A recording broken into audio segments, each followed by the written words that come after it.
Chapter 5. It was on a dreary night of November that I beheld the accomplishment of my toils. With an anxiety that almost amounted to agony, I collected the instruments of life around me, that I might infuse a spark of being into the lifeless thing that lay at my feet. It was already 1 a.m, and the rain pattered dismissively against the panes, and my candle was nearly burnt out, when, by the glimmer of the half-extinguished light, I saw the dull yellow eye of the creature open. It breathed hard, and a convulsive motion agitated its limbs. How can I describe my emotions at this catastrophe, or how dilient the wretch whom, with such infinite pains and I care, had endeavored to form? His limbs were in proportion, and I had selected his features as beautiful. Beautiful, great God! His yellow skin scarcely covered the work of muscles and arteries beneath. His hair was of lustrous black and flowing, his teeth of a pearly whiteness, but these luxuriances only formed a more horrid contrast with his watery eyes that seemed almost the same color as the dun white sockets in which they were set. His shriveled complexion and straight black lips. Ooh. The different accidents of life are not so changeable as the feelings of human nature. I had worked hard for nearly 2 years for the sole purpose of infusing life into an inanimate body. For this I had deprived myself of rest and health. I had desired it with an ardor that far exceeded moderation, but now I had finished, and the beauty of the dream vanished, and the breathless horror and disgust filled my heart.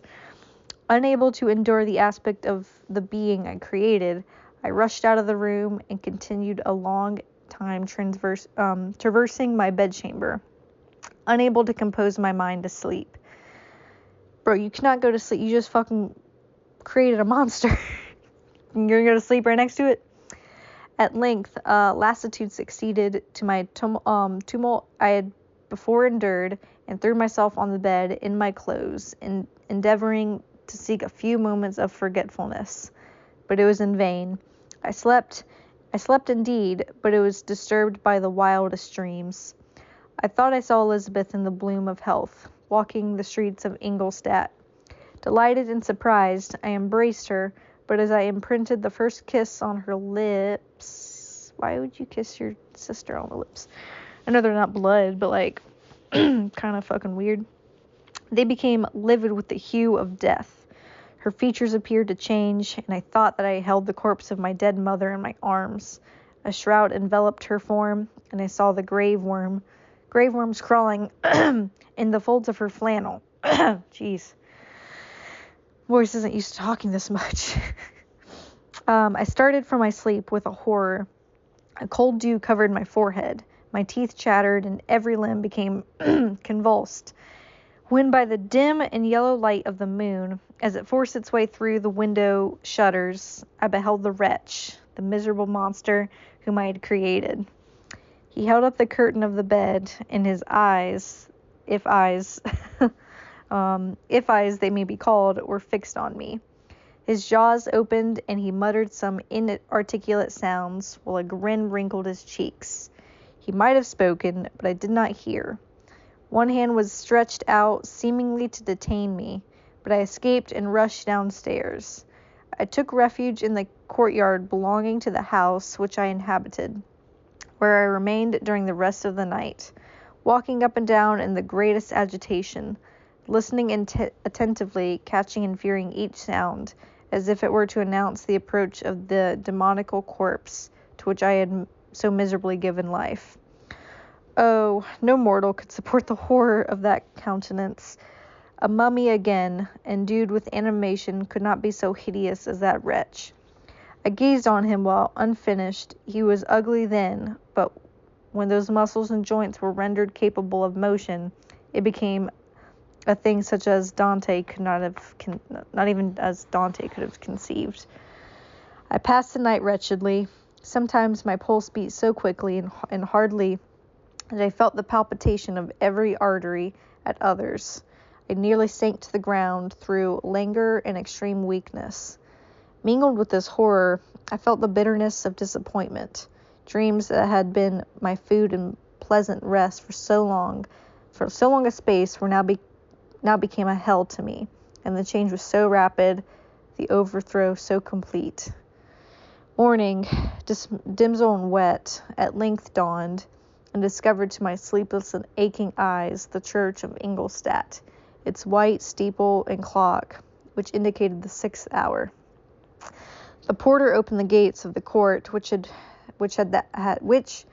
that night been my asylum, and I issued into the streets, pacing them with quick steps, as if I sought to avoid the wretch whom I feared at every turning of the street would present to my view. I did not dare return to the apartment which I inhabited, but felt impelled to hurry on, although drenched by the rain which poured from a black and comfortless sky. Damn, he gave life to this thing and then just hightailed it out of there and will not go back and see him. Damn. I continued walking in the manor for some time, endeavoring by bodily exercise to ease the load that weighed upon my mind. I traversed the streets without any clear conception of where I was or what I was doing. My heart palpitated in the sickness of fear. I hurried on with irregular steps, not daring to look about me. Like one who, on a lonely road, doth walk in fear and dread, and having once turned round, walks on, and turns no more his head, because he knows a frightful fiend doth close behind him tread. I like that. It was cute. Continuing thus, I came at a length opposite to the inn at which the various diligencies and carriages usually stopped. Here I paused, and knew not why, but I remained some minutes with my eyes fixed on a coach that was coming towards me from the other end of the street.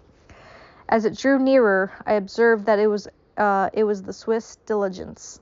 It stopped just where I was standing, and on the door being opened, I perceived Henry Clerval, who, on seeing me, instantly sprung out. "My dear Frankenstein," exclaimed he, "how glad I am to see you! How fortunate that you should be here at the very moment of my alighting." Nothing could equal my delight on seeing Clerval. His presence brought back to my thoughts of my father, Elizabeth, and all those scenes of home, so dear to my recollection. I grasped his hand, and in the moment forgot my horror and misfortune. I felt suddenly, and for the first time during many months, calm and serene joy. I welcomed my friend, therefore, in the most cordial manner, and we walked towards my college. Clerval continued talking for some time about our mutual friends and his own good fortunes in being permitted to come to Ingolstadt. "You may easily believe," said he, "how great was the difficulty to persuade my father that all necessary knowledge was not comprised in the noble art of bookkeeping, and indeed, I believe I left him incredulous to the last, for his constant answer to my unwearied entreaties was the same of that of the Dutch schoolmaster and vicar of Wakefield. I have 10,000 florins a year without Greek. I eat heartily without Greek, but his affection for me at length overcame his dislike of learning, and he has permitted me to undertake a voyage of discovery to the land of knowledge. It gives me the greatest delight to see you, but tell me how you left my father, brothers, and Elizabeth." "Very well, and very happy, only a little uneasy that they hear from you so seldom. But by the by, I mean to lecture you a little upon their account myself. But, my dear Frankenstein," continued, he stopped short and gazed full in my face. "I did not before remark how ill you appear, so thin and pale. You look as if you've been watching for several nights." "You have guessed right. I have lately been so deeply engaged in one occupation that I have not allowed myself sufficient rest, as you see. But I sincerely hope that all these employments are now at the end, and that I am at length free." I trembled excessively. I could not endure to think of, and far less to allude to the occurrences of the preceding nights. I walked with a quick pace, and we soon arrived at my college. I then reflected, and the thought made me shiver, that the creation whom I had left in my apartment might still be there, alive and walking around. I dreaded to behold this monster, but I feared still more that Henry should see him. Entreating him, therefore, to remain a few minutes at the bottom of the stairs, I darted up towards my own room. My hand was already on the lock of the door before I recollected myself. I then paused. A cold shivering came over me. I threw the door forcibly open, as children are accustomed to do when they expect a specter to stand in waiting for them on the other side, but nothing appeared. I stepped fearfully in. The apartment was empty, and my bedroom was also freed from its hideous guest. I could hardly believe that so great a good fortune could have befallen me, but when I became assured that my enemy had indeed fled, I clapped my hands for joy and ran down to Clerval. Why is that good? You feel more comfortable knowing that fucking monster is anywhere, just anywhere on the fucking college, and you're like, yeah, it's probably better. Jesus. Don't even know if he's dangerous. We ascended into my room, and the servant presently brought breakfast, but I was unable to contain myself. It was not joy only that possessed me. I felt my flesh tingle with excess of sensitiveness, and my pulse beat rapidly. I was unable to remain for a single instant in the same place. I jumped over the chairs, clapped my hands, and laughed aloud. Clerval at first attributed my unusual spirits to joy on his arrival, but when he observed me more attentively, he saw a wildness in my eyes for which he could not account, and my loud, unrestrained, heartless laughter frightened and astonished him. "My dear Victor," cried he, "what, for God's sakes, is the matter? Do not laugh. Do not laugh in that manner. How ill you are! What is the cause of all of this?" "Do not ask me," cried I, putting my hands before my eyes, for I thought I saw the dreaded specter glide into the room. "He can tell you. He can tell." What the fuck? He can tell. Oh, save me, save me. Huh. I imagine that It's confused me. I imagined that the monster seized me. I struggled furiously and fell down in a fit. Poor Clerval. What must have been his feelings? A meeting which he anticipated with such joy so strangely turned to bitterness. But I was not the witness of his grief, for I was lifeless and did not recover my senses for a long, long time. This was the commencement of a nervous fever which confined me for several months. During all that time, Henry was my only nurse. Afterwards learned that, knowing my father's advanced age and unfitness for so long a journey, and how wretched my sickness would make Elizabeth, he spared them this grief by concealing the extent of my disorder. He knew that I could not have a more kind and attentive nurse than himself, and in the hope he felt of my recovery, he did not doubt that instead of doing harm, he performed the kindest action that he could towards them. But I was in reality very ill, and surely nothing but the unbound and unremitting attentions of my friend could have restored me to life. The form of the monster on whom I had bestowed existence was forever before my eyes, and I raved incessantly concerning him.